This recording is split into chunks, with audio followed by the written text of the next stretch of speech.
आज हम बात करने वाले हैं नर्सिंग प्लस जर्मन के ओवरऑल स्कोप का। तो आज की वीडियो का मोटिव ये है कि हम सिर्फ सैलरी की बात नहीं करेंगे, हम बात करेंगे नर्सिंग का जर्मनी के साथ क्या कॉम्बिनेशन बनता है, उसका स्ट्रक्चर क्या है, उसका स्कोप क्या है। और जो हम यूरोपियन जॉब्स की बात करते हैं तो यूरोपियन एनवायरनमेंट में उसकी सैलरी स्ट्रक्चर, उसका आपकी रिस्पेक्ट, आपका ओवरऑल वर्किंग आवर्स और ओवरऑल एक नर्सिंग जर्मनी के साथ क्यों कंबाइन होती है। तो नमस्कार दोस्तों, मैं हूं दीपेंद्र सिंह और आज हमारे साथ हैं professor doctor Rohit Gurdara sir. Welcome sir. और रोहित गुरदारा सर को 20 साल से ऊपर का जर्मन और नर्सिंग के एक्सपीरियंसेस हैं। और आज हम इनके साथ पूरा ओवरऑल डिस्कशन करेंगे कि नर्सिंग इंडिया में और नर्सिंग जर्मनी में क्या है, उसका क्या स्कोप है और किस तरीके से आज एज़ कम्पेयर टू द 20 साल पहले का एनवायरनमेंट और आज के एनवायरनमेंट में वो क्या चेंजेस देखते हैं। तो सर, नर्सिंग से डायरेक्टली शुरू करने से पहले मैं चाहूँगा कि हम थोड़ा सा इंडिया की एजुकेशन पॉलिसी पे बात करें। तो जो इंडिया की एजुकेशन पॉलिसी अभी चल रही है मैक्यूले, तो उससे आप क्या समझते हैं, क्या आपके उससे रिलेटेड थॉट्स हैं। जी बिल्कुल। सबसे पहले अपन बात करते हैं मैकले की एजुकेशन पॉलिसी पे।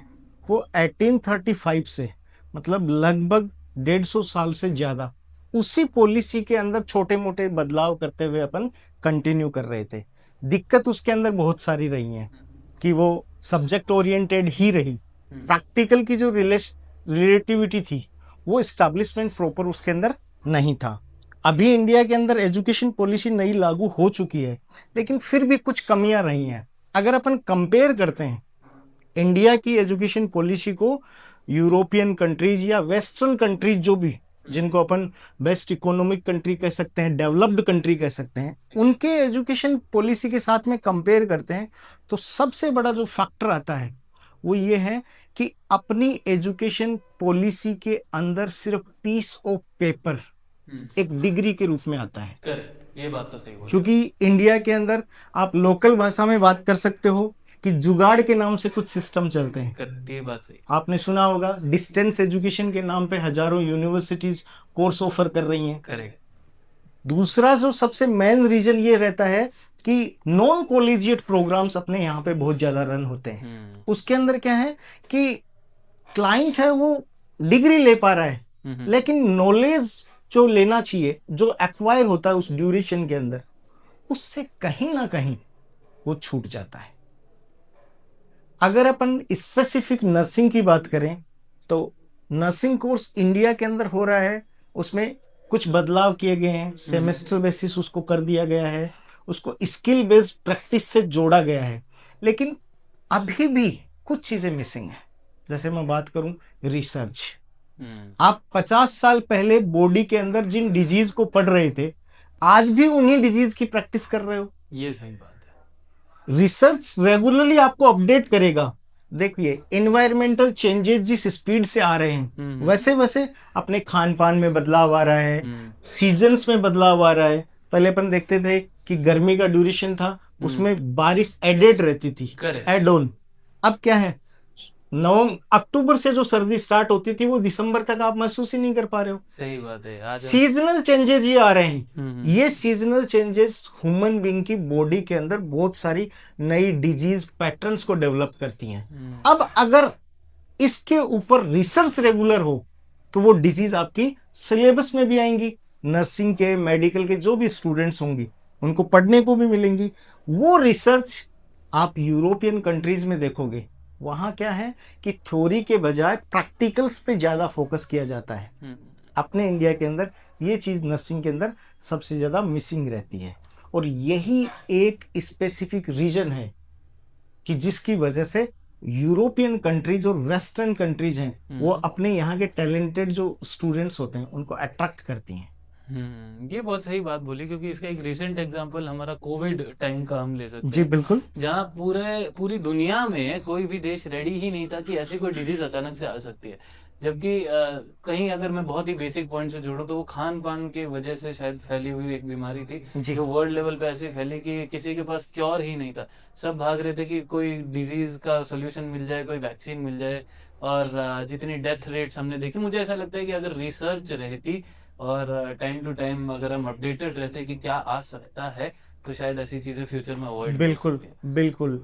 आप अपने इंफ्रास्ट्रक्चर को अनएक्सपेक्टेड थिंग्स जो होने वाली हैं उनके लिए भी आपको तैयार करके रखना पड़ेगा।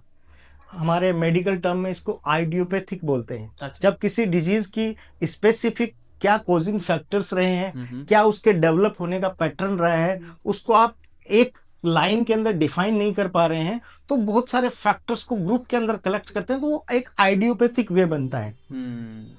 बात इंफ्रास्ट्रक्चर के डेवलपमेंट की हो तो इंडिया के अंदर नर्सिंग स्कूल हैं, मेडिकल कॉलेज हैं, और कोविड के आफ्टरली लगभग 350 मेडिकल कॉलेज पूरे इंडिया के अंदर ओपन हो गए हैं। जो रिमार्केबल थिंग है कि आजादी से लेके 70 साल बाद तक जितनी ग्रोथ अपन नहीं कर पाए थे, और सडनली वो ग्रोथ अपन ने की है। सही बात। लेकिन वो ऑन द पेपर ज्यादा रहती है, धरातल पे कहीं ना कहीं वो चीज आज भी मिसिंग रहती है। मेडिकल कॉलेज खुले हैं, उनमें इंफ्रास्ट्रक्चर कितना है, बच्चों को एविडेंस बेस्ड प्रैक्टिस के लिए कितना मौका मिलेगा।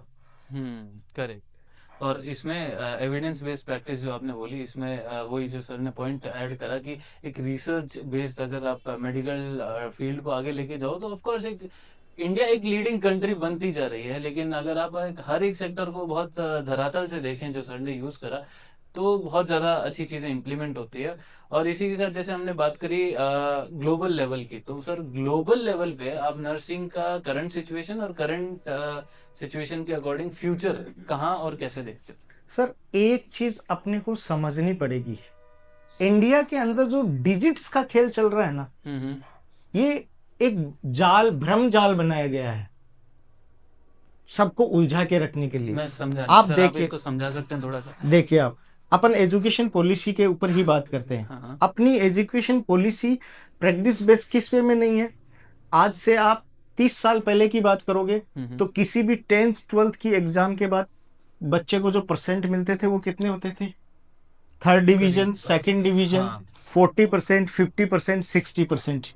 धीरे धीरे ये बढ़ा, बढ़ते बढ़ते ये अपने ऑप्टिमम लेवल, परसेंट तो आप 100 से ही कैलकुलेट करोगे, 99.2 तक तो अपन पहुंच गए, 99.5 तक अपन पहुंच चुके होते हैं। मुझे नहीं लगता है कि ये बच्चों का इतना कोई मेंटल या साइकोलॉजिकल या फिजिकल डेवलपमेंट हुआ है कि उनका आईक्यू लेवल इस तक पहुंच चुका है। ऐसा नहीं है। सब सिर्फ मार्क्स को बढ़ाने पे कर रहे हैं। जबकि अपन ने वेस्टर्न कंट्रीज से कुछ चीजें ली हैं, वहां पे आज से 50 साल पहले भी ग्रेडिंग सिस्टम था, जिसको इंडिया पूरी तरीके से अभी भी लागू नहीं कर पाया है ग्रेडिंग सिस्टम को। बात है। ग्रेडिंग सिस्टम अगर रहता है तो उसके अंदर क्या होगा कि एक जो अनजानी सी दौड़ बनी हुई होती है आगे जाने की, वो नहीं रहेगी। वहां दौड़ क्या होगी? सीखने की, रिसर्च करने की, नए नए काम करने की, नॉलेज को एक्वायर करने की। अब अगर यही चीज अपन यूरोपियन कंट्रीज के अंदर देखते हैं तो उनका फोकस हमेशा से यही रहा है कि कोई अंधी दौड़ में नहीं भागना है, आपको नॉलेज एक्वायर करना है, आपको रियलिस्टिक चीजों पे वर्क करना है और रिसर्च करना है। रिसर्च से जो नई नई चीजें आउटपुट के रूप में निकल के आ रही होती हैं। देखो, रिसर्च आम आदमी की जिंदगी को कैसे आसान बना सकता है, एक नर्स की जर्नी को आसान बना सकता है। मैं आपको छोटे से एग्जांपल से समझाता हूँ। बिल्कुल। आज से 20 साल पहले बीपी इंस्ट्रूमेंट, ब्लड प्रेशर नापने के लिए जो आता है, वो लगभग 4 फीट हाइट का आता था और उसमें इतना वजन होता था कि वो रूम के अंदर ही रखा होता था, पेशेंट को ही उसके पास लाना पड़ता था। बीपी इंस्ट्रूमेंट को पेशेंट तक नहीं ले जा पाते थे। अब रिसर्च का फायदा देखिए, उस पर रिसर्च हुआ, भाई वो प्रॉब्लम अपने फेस की कि सबका बॉडी फिजिक ऐसा नहीं हो सकता कि उतने वजन को कैरी कर सके, और नर्सिंग के अंदर फीमेल्स मोस्टली रहती हैं तो उनके लिए कैरी करना पॉसिबल नहीं होता है। रिसर्च हुआ, धीरे धीरे पोर्टेबल आया, पोर्टेबल का शॉर्ट रूप आया, इलेक्ट्रिकल आया। ये किससे आया? रिसर्च से। और आज ब्लड प्रेशर मॉनिटरिंग मशीन इतनी इजी प्रोसेस हो गई है कि आप एक 5 साल का बच्चा है वो भी उसको कैरी कर सकता है, और आप घर पे भी रख सकते हो। बिल्कुल बिल्कुल। डिजिटल के अंदर क्या है, उसको यूज करने के तरीके भी बदले। तो रिसर्च इस तरीके से नर्सिंग और हेल्थ प्रोफेशनल्स को ही नहीं, आम आदमी के लिए भी रिसर्च जितनी ज्यादा होगी वो बेनिफिशियरी होगी। आपका डॉक्टर से अपॉइंटमेंट है, अगर आप बेसिक नॉलेज इन चीजों का रखते हो तो जाने से पहले पूरे प्रिपरेशन करके जाओगे कि मुझे किन चीजों पे बात करनी है। आपको 10 मिनट डॉक्टर से बात करने का मौका मिलेगा, आप अपनी चीजों को अच्छे से समझा पाओगे। अदरवाइज क्या होगा कि आप कहना क्या चाहते हो वो वहां पे मुश्किल हो जाता है। सही बात है। और कई बार ऐसा भी होता है कि जब अगर आपको नॉलेज नहीं भी है इन चीज़ों की, तो आप एक्सेसिव चीज़ों के अंदर फंस जाते हो। जैसे फॉर एग्जांपल एक बार मेरे साथ हुआ था कि मैं इन मेडिकल टर्मिनोलॉजीज पे ध्यान नहीं देता था, तो मुझे नहीं पता था ऑक्सीजन लेवल कितना होना चाहिए, बीपी कितना होना चाहिए, शुगर कम और ज़्यादा कैसे होता है। तो इस चक्कर में डॉक्टर को मैं बता नहीं पाया, एक किसी रिलेटिव का कुछ हो गया था, तो उसके चक्कर में उनके इतने ज़्यादा एक्स्ट्रा टेस्ट्स हो गए जिनकी ज़रूरत भी नहीं थी। बिल्कुल। तो ये बात आपकी बिल्कुल सही और रिलेटेबल भी है। तो सर वहीं फिर जब इस ग्लोबल लेवल की हमने बात करी, तो शायद जो रिसर्च और एनालिसिस की हम बात करें, तो जो यूरोपियन एनवायरनमेंट है मेरे ख्याल से, जो आपने बोला, वो ज़्यादा स्किल बेस्ड है यस और यस यस। रिसर्च बेस्ड है, और जहाँ इंडिया में इसको अभी भी मेरे ख्याल से ग्रो करने में बहुत ज़्यादा टाइम लगेगा। एक चीज और है, अपन आज भी प्रोफेशन और ऑक्यूपेशन दोनों को हम्म। मिक्स अप करके रखते हैं। सही बात है, ये बहुत सही बात है। तो आप देखिए, इनकी व्यूअर्स के लिए आप इन दोनों का डिफरेंस भी बता दीजिए सर। ऑक्यूपेशन के अंदर क्या था कि ऑक्यूपेशन के अंदर जो जनरल वर्क, हम्म। जिनके अंदर आपको स्पेसिफिकली कोई code of conduct hmm. Prepare नहीं करना पड़ता है कि आप किस तरीके से काम करोगे। हम्म। प्रोफेशनलिज्म के अंदर क्या था, एक स्पेसिफिक कोड ऑफ कंडक्ट था, उसके रिटर्न इथिक्स थे, हम्म। जिनके बेसिस पे एक फिक्स दायरे के अंदर आपको काम करना हो रहा था। हम्म। अपन आज भी प्रोफेशनल कोर्सेज को और प्रोफेशनल कोर्सेज से जो रिसोर्स तैयार हो रहे हैं उन सबको एज ए ऑक्यूपेशनल वर्कर काम में ले रहे हैं। करेक्ट। इसीलिए किसी भी आप हेल्थ प्रोफेशनल से बात करोगे हम्म। तो उसकी कुछ शिकायतें बनती हैं। मुझे इंडिया के अंदर वो रेस्पेक्ट नहीं मिल पाता है जो हाँ, मैं डिजर्व करता हूँ। सही बात। मुझे इंडिया के अंदर वो सैलरीज नहीं मिल पाती हैं जो मैं डिजर्व करता हूँ, क्योंकि वो कंपेयर कहाँ कर रहा है, वेस्टर्न कंट्रीज से। जी। वेस्टर्न कंट्रीज किस पे काम कर रही हैं, प्रोफेशनलिज्म पे। हम्म। अपन कहाँ अटके हैं, ऑक्यूपेशनल थिंग्स पे ही। करेक्ट। अपन किसी भी चीज को एक नॉर्मल वे के अंदर ले रहे होते हैं, और ये मिसलेनियस थिंग्स हैं जो इस खाई को, जो ऑक्यूपेशन और प्रोफेशन के बीच में बहुत बारीक परत का डिफरेंस था, लेकिन धीरे धीरे ये खाई और ज्यादा बढ़ती चली जा रही गई। है। और मुझे लगता है इसी वजह से जो हमारे नर्सिंग प्रोफेशनल्स हैं वो ज़्यादा परेशान भी रहते हैं, क्योंकि इंडिया में जैसे आपने बोला कि रिस्पेक्ट जो यूरोपियन कंट्रीज में होती है, तो इंडिया में मैंने खुद ने नोटिस करा है, डॉक्टर्स जो हैं वो ओवर टाइम कर रहे हैं, कोई रातों रात पूरे शिफ्ट खत्म कर रहा है, 2-2 घंटे सो पा रहे हैं, बट फिर भी उनको ना तो कोई सैलरी रेंज मिलती है, ना उनका कोई ओवरऑल डेवलपमेंट जो होना चाहिए एक्चुअली वो हो नहीं रहा है। आप रिस्पेक्ट की बात करो तो नर्सेस को तो मेरे ख्याल से कुछ समझते भी नहीं है यहाँ पे। नर्स तो जैसे ऐसे कोई स्पॉट दादा किसी शूटिंग पे या फिर कोई ऑफिस बॉय रखा हो उस तरह से ट्रीटमेंट करते हैं। बिल्कुल, और ये चीजें आने वाले समय में और बढ़ेंगी। हम्म। देखिए, आप एक चीज नो डाउट आप बोल सकते हो कि इंडिया आज के दिन सबसे बड़ा यूथ पावर है, यूथ बैंक है। वर्कर्स के रूप में आप दोनों टाइप के मिल जाएंगे, आपको प्रोफेशनल भी मिलेंगे, ऑक्यूपेशनल वर्कर भी। दोनों टाइप के वर्कर्स आपको यहाँ पे मिलेंगे, अपन वो चीज प्रिपेयर कर सकते हैं। लेकिन एक चीज को आप मार्क करके चलिए कि अगर आप चीजों को बदलना चाहते हो, आप बड़ा बदलाव अपनी जिंदगी में, अपने आसपास के समाज के लोगों की जिंदगी में लाना चाहते हो, तो दो चीजें आपको छोड़नी पड़ेंगी। एक, जो सेफ जोन आपने अपने चारों तरफ क्रिएट कर रखा है कि मैं इससे बाहर नहीं जाऊंगा, वो आपको छोड़ना पड़ेगा, क्रैक करना ही पड़ेगा। अगर आपको चीजों को बदलना है तो आप अपने सेफ जोन से बाहर निकलिए। ये सिर्फ एक इंटरनल फियर है। करेक्ट। जब आप इससे बाहर निकलोगे और आप अपने टैलेंट के बेसिस पे एक्चुअल ग्रोथ को गेन करोगे, तब आप रियलाइज करोगे कि मैं बेवजह ही वहां अटका था। हाँ, और कई लोग इसको करने में बहुत ज़्यादा समय लगा देते हैं, और जब वो करने की सोचते हैं तब उनके पास वो अपॉर्चुनिटी होती भी नहीं है। देखिए, ये अपने पैटर्न के अंदर ही है, आप यूं कह सकते हैं कि ये अपने डीएनए के अंदर ही रहा है, चीजों को पोस्टपोन करना। आज का काम शाम को देखेंगे, आज का काम कल देखते हैं, 2 दिन पे देखते हैं, 10 दिन पे देखते हैं। मैं पूछ के बताता हूं, आप एक बात बताइए, आज भी इंडिया के अंदर देखिए, ये पॉडकास्ट की कुछ चीजें हो सकती हैं कि मैं मेरे नजरिए से बात कर रहा हूँ, जी कोई जी। नहीं कर रहा। आप देखिए, एक बच्चा है, उस हम्म वो 10th क्लास पास कर रहा है, उसकी उम्र है वो 14 से 16 साल है। हम्म। उसका इंटरेस्ट किस सब्जेक्ट में है डजेंट मैटर। हम्म। वो अपने पापा से या अपने सिबलिंग्स से या दूसरे लोगों से पूछ रहा है, या दूसरे लोग डिसाइड कर रहे हैं कि इसको मैथ्स दिलवाएं, करेक्ट। बायोलॉजी दिलवाएं।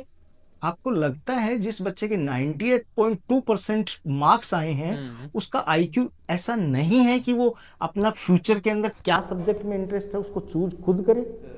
लेकिन अपने यहाँ ये मौके आज भी नहीं दिए जाते हैं। और मोस्ट ऑफ स्टूडेंट्स इस सेफ जोन को इसीलिए क्रिएट कर दिया जाता है कि जब वो कहते हैं कि मैं यूरोप जाके पढ़ना चाहता हूँ, मैं ऑस्ट्रेलिया जाके पढ़ना चाहता हूँ, मैं जर्मनी जाना चाहता हूँ, तो उनको रोक दिया जाता है। और यहीं से ये बैरियर चालू होता है। अब देखिए, अब उसको जबरदस्ती आप दूसरे कोर्स में या दूसरी जगह डालोगे तो वहाँ क्या होगा? सबसे पहली चीज तो उसका इंटरेस्ट ही नहीं होगा, जी, तो परफॉर्मेंस तो आनी है। परफॉर्मेंस नहीं आनी है। कोई काम आप अपने मन से, मैं आपको ये कहूँ कि आपको जयपुर जाना है, तो ये मेरा प्रेशर है आप पे, आपको वो मजा नहीं आएगा। लेकिन अगर आप अपनी मर्जी से जयपुर जा रहे हो तो आपको खिड़की के अंदर से आती हुई हवा भी बहुत सुहानी लगने लगेगी। ये रिजल्ट है, वो इंटरेस्ट के ऊपर बेसिस होते हैं। अपन जो बात कर रहे हैं कि नर्सिंग के लिए संभावनाएं क्या हैं, देखिए ट्रेंड बदलेगा, आने वाले टाइम में और ज्यादा ट्रेंड बदलेंगे। समय अपनी रफ्तार से जाएगा, आपका इंतजार नहीं करेगा, आपके डिसीजन का नहीं करेगा। अगर आप टाइम के साथ अपग्रेड हुए तो आप अपग्रेड हो जाओगे, वरना वहीं बैठे रहोगे। जी, अब आपने नर्सिंग कर लिया है, आपका सर्टिफिकेशन पूरा हो गया है, तो आप यहाँ रहते हैं, जितना छोटा जगह होगा उतना ही आपका दायरा कम होगा। आप एक जिला स्तर के ऊपर काम करोगे, बिल्कुल सर, आप जिला स्तर पे काम करोगे, आपको 10 से 15 हज़ार रुपये सैलरी मिलेगी।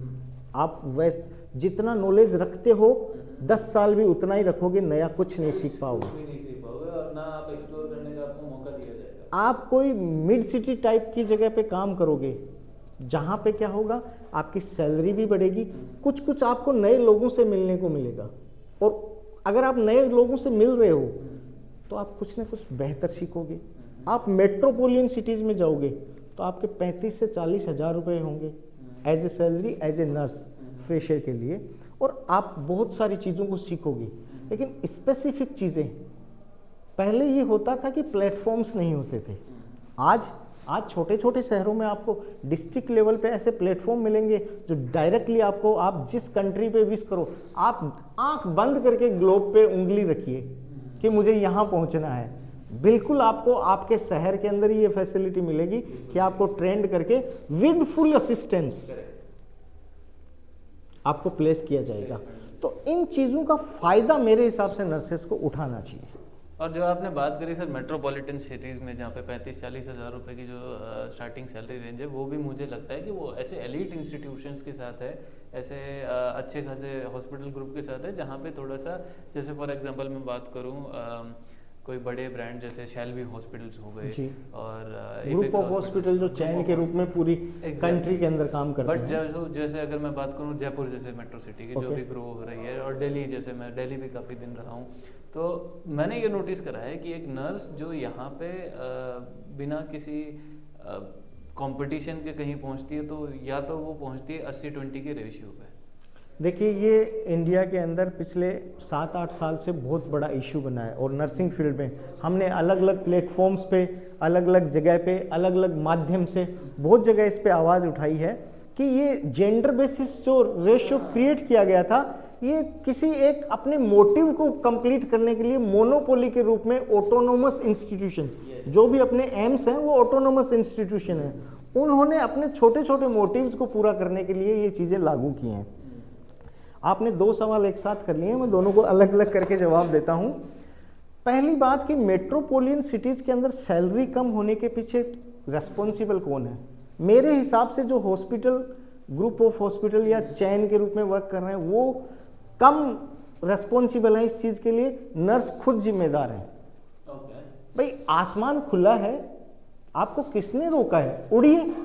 लेकिन जब आप अपने पंखों को दायरे में समेट के बैठ जाते हैं तो नहीं उड़ पाएंगे। कंफर्ट जोन जो आप कंफर्ट जोन में वापस जा रहे हो, तो ये तो आपको इंडिविजुअली ही क्रिएट करना पड़ेगा। दूसरी बात अपन यूं कहते हैं कि रेशियोज, देखिए गवर्नमेंट जॉब कभी भी जस्टिफाई नहीं कर पाएगा कि आपकी लाइफ स्टाइल अच्छी है। ये अपना एक सोशल फिनोमेना है कि अपन गवर्नमेंट जॉब को एक सिक्योरिटी से लेते हैं। ऐसा नहीं है सर, गवर्नमेंट भी किसी भी टाइम पे जॉब्स को विड्रॉ कर सकती है। ये बिल्कुल सही बात बोली। आपके पास जो भी गवर्नमेंट एम्प्लॉय हैं, आप उनकी ज्वाइनिंग का लेटर पढ़िए, किसी भी टाइम पे आपको टर्मिनेट किया जा सकता है, सिस्टम कभी भी डाउन हो सकता है। पूरा का पूरा ऑपरेशनल तो आप इसको सिक्योरिटी के रूप में मत लीजिए, टेक इट ग्रांटेड नहीं है ये चीजें। और आप अगर गवर्नमेंट सिस्टम के अंदर जा रहे हो तो वो आपकी एफिशिएंसीज को डाउन करेगा। आपको नई सीखने की जो चाह या ललक होगी, आगे बढ़ने की ललक होगी, वो आपको डिमिनिश्ड होगी। अगर आप कुछ बेहतर चाहते हो तो आप गवर्नमेंट, प्राइवेट, छोटा बड़ा इन चीजों से बाहर निकलिए। जो जो संभावनाएं आपके सामने हैं सबको एक्सप्लोर कीजिए। इंडिया 210 देशों में से एक देश है, 209 और हैं, बहुत जगह हैं। इंडिया के अंदर भी 32 स्टेट्स हैं, आप एक्सप्लोर कीजिए ना, बहुत सारे हैं।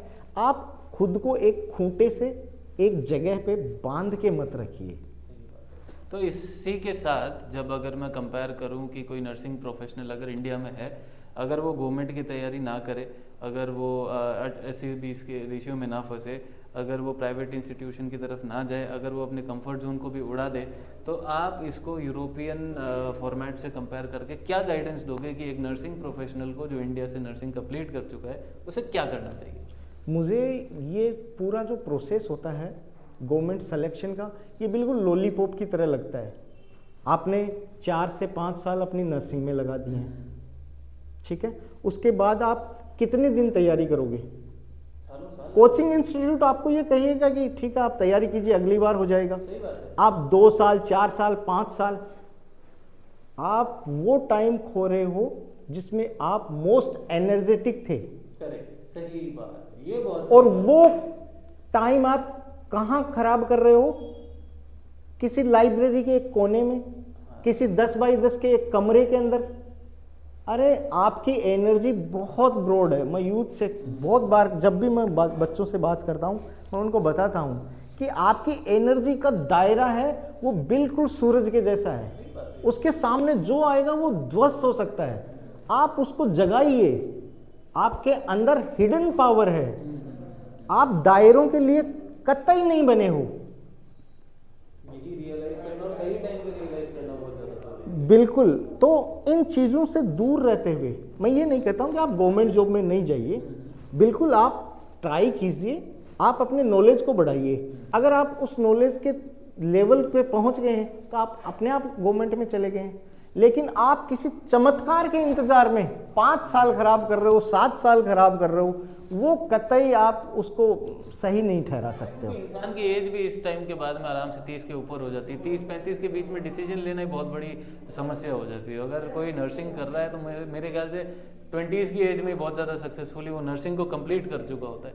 तो या तो आप इस भीड़ में चले जाओ और अपनी ज़िंदगी बस एक नॉर्मल जो बोलते हैं बस 15-20 हज़ार, ज़्यादा से ज़्यादा 50,000 रुपये कमा लोगे 7-8 साल बाद, तो क्या क्या कर लोगे उससे? तो उससे बेटर अगर आप यूरोप में शिफ्ट होने का सोचते हो तो क्या पाथवे रहता है सर? मैं देखो स्टूडेंट्स को एक सजेस्ट करना चाहूँगा, जो भी स्टूडेंट नर्सिंग कोर्सेज के अंदर एडमिशन लेते हैं, उन्होंने सक्सेसफुली अपना कोर्स कंप्लीट कर लिया है, उसके बाद अगर वो एज ए ट्रायल 6 महीने देखते हैं या 10 महीने देखते हैं खुद को गवर्नमेंट एग्जाम्स के लिए, भाई आप पढ़ तो चुके ही हो ना, नया क्या पढ़ने वाले हो? 6 से 10 महीने के अंदर आप उस चीज़ को कंप्लीट कर लीजिए।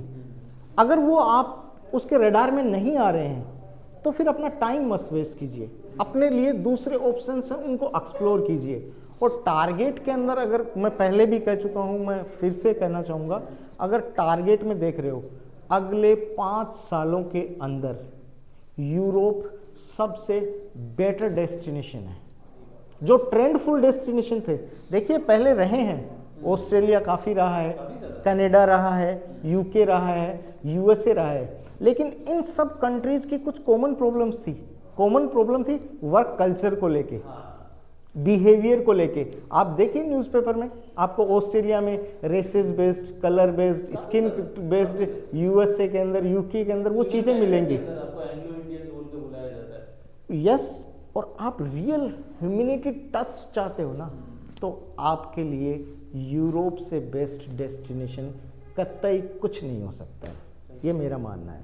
तो उसके अंदर जो भी आपको ऑप्शंस मिलते हैं, देखिए यहाँ पे एक चीज़ और क्लियर कर देता हूँ मैं कि यूरोप अब जब आप जा रहे होते हो तो कुछ कंट्रीज वहाँ पे English language based job offer करती हैं, लेकिन कुछ कंट्रीज के अंदर स्पेसिफिकली ये रहता है कि आप हमारी कंट्री की लोकल लैंग्वेज, और ये ज़रूरी भी होती है क्योंकि आप वहाँ जाके हॉस्पिटल्स में काम करने वाले हो, आपको वहाँ लोकल पेशेंट से डील करना होता है, तो उस सिचुएशन में आपको उनके लैंग्वेज का कोर्स स्पेसिफिकली करना पड़ेगा। और ये कोई ज़्यादा टाइम कंज्यूमिंग नहीं है, कुछ कोर्सेज हैं वो 6 से 8 महीने के अंदर ख़त्म होते हैं। आप मोटा मोटी 10 महीने पकड़ के चलिए, अगर आप अपने 10 महीने स्पेसिफिकली इसी में लगाते हो तो मे बी 2026 आपका होगा, कोई नहीं रोक पाएगा।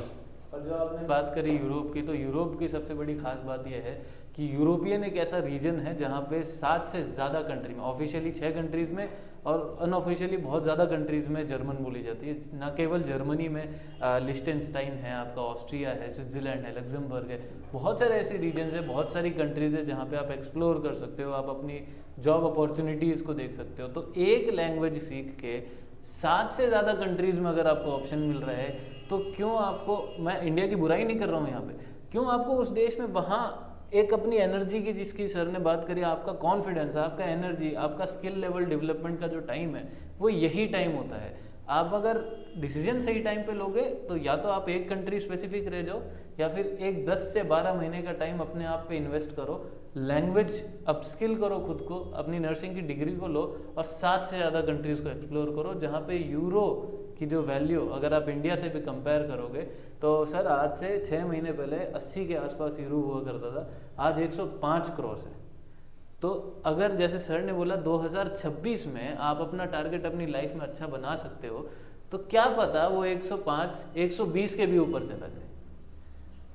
सर एक चीज़ देखिए, आप अपन इंडिया को किसी दूसरी कंट्री से कंपेयर नहीं कर रहे हैं, अपन वहाँ के पैटर्न को कर रहे हैं कि क्या चीज़ मिसिंग है कि अपने पास यूथ पावर होते हुए अपने पास संभावनाएं वो नहीं बन पा रही हैं जो बननी चाहिए। उसमें एक चीज़ और ऐड कर देता हूँ मैं, स्किल। देखिए पिछले जो 50 साल थे वो टैलेंटेड लोगों के थे, कोई पढ़ाई में इंटेलिजेंट था, वो जॉब में लग गया, आगे निकल गया। अब जो आने वाला टाइम है वो मल्टी स्किल का है। आप किसी एक दायरे में मत बंधो। आप एक छोटे से एग्जांपल से मैं बताता हूँ, अगर आप 4 भाषाएं जानते हो, किसी भी कंट्री का कोई आपको आदमी मिलता है तो आप कतराओगे नहीं। वरना आपको कतराना पड़ता है कि आप कम्युनिकेट नहीं कर पा रहे हो। और इसका एग्जाम्पल अपन ने देखा भी है रिसेंटली ही। तो वैसी परिस्थितियां वहाँ पे क्रिएट हो जाती हैं कि यहाँ पे मेसी है, वो रिसेंटली इंडिया के अंदर आए थे, सब लोग, उनको इंग्लिश नहीं आती और उनको जो आती है वो बाकी को नहीं आती, तो सब इधर उधर बगले झांक रहे हैं। जिसको आती थी उसने आराम से बात की। तो चीज़ें हैं वो, अगर आप कुछ अपने पास रखते हो, और वो भी सॉफ्ट स्किल। हार्ड स्किल मैंने अभी बताया, पीस ऑफ पेपर है, आपने बीए किया है, बीएससी किया है, एमए किया है, कुछ भी किया है, वो एक साइड है, आपका स्किल एक साइड है। आपको आपका हार्ड स्किल सिर्फ आपकी गाड़ी को स्टार्ट कर सकता है, लेकिन उस गाड़ी को रफ्तार है वो आपका सॉफ्ट स्किल दे सकता है। बिल्कुल सही बात है। और इसी के साथ व्यूअर्स को मैं ये बता देना चाहता हूँ कि जो हमारा ये ओवरऑल मोटिव है आज के इस पॉडकास्ट का, वो यही है कि पर्टिकुलरली जो नर्सिंग प्रोफेशनल्स हैं वो इंडिया की सिचुएशन को, आने वाली करंट सिचुएशन को और आने वाले भविष्य के सिचुएशन को समझे और अपना टाइम वहाँ ना वेस्ट करें। क्योंकि देखो, मैं अगर आपको ऑनेस्टली बात करूँ, आज इंडिया में क्या होता है, जैसे हम शुरू से बात करते जाए, एक ट्रेंड चलता है। सबसे पहले इंजीनियरिंग का ट्रेंड चला, सब ने वही ली। सबसे पहले इंजीनियरिंग के बाद में एमबीए का ट्रेंड चला, सब ने वही ली। फिर एक ट्रेंड किसी पर्टिकुलर सब्जेक्ट का आता है तो वो ही चूज़ करते हैं। इंसान ये नहीं देखता कि यार मैं किस चीज़ के काबिल हूँ। तो जो भी नर्सिंग प्रोफेशनल है, अगर वो इतना काबिल है कि वो नर्सिंग कर रहा है, जो कि ईजी नहीं है, मैं बीकॉम कर रहा हूँ, मेरे बस की नहीं नर्सिंग करना, इतनी किताबें और ये सब मैं नहीं पढ़ सकता। अगर कोई नर्सिंग कर रहा है तो वो माइंडफुल है तो वो यंग है, और यंग है तो वो एक्सप्लोर कर सकता है।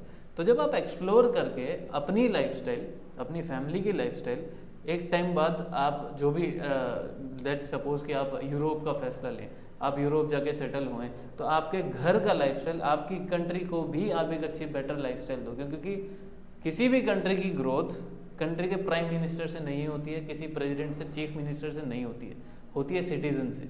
अगर सिटीजन स्मार्ट है, सिटीजन डिसीजन ले सकता है और वो आगे खुद को ग्रो करेगा। अगर आप खुद को ग्रो करोगे तो ही आपका देश भी ग्रो करेगा। क्या कहते हैं सर आप इस बारे में? मैं उसी बात पे जोर देता हूँ कि इंडिविजुअल को अपनी जो कैपेसिटीज हैं, अपनी जो एफिशिएंसीज हैं, सिर्फ उनको आइडेंटिफाई करने की और उनको यूटिलाइज करने की ज़रूरत है। अगर आप खुद को पहचान गए और उस पहचान के साथ आप आगे बढ़ रहे हो तो आप सक्सेस होने से आपको कोई नहीं रोक सकता है।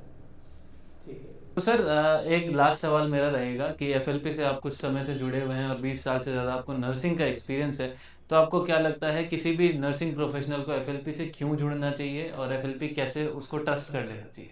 देखिए, एक चीज थी कि फॉरेन कंट्री के अंदर नर्सेस का जाना बहुत पुराने टाइम से चल रहा है, लेकिन उसमें कुछ केसेस ऐसे भी रहे कि जिसके अंदर जो एक्सपेक्टेड थिंग्स थी वो प्रॉपर नहीं हो पाई। उसका रीजन एक हमने जब एक्सप्लोर किया तब वो देखा कि रजिस्ट्रेशन से रिलेटेड थी। अगर आप जो भी काम कर रहे हो वो as per guidelines legal way के अंदर कर रहे हो।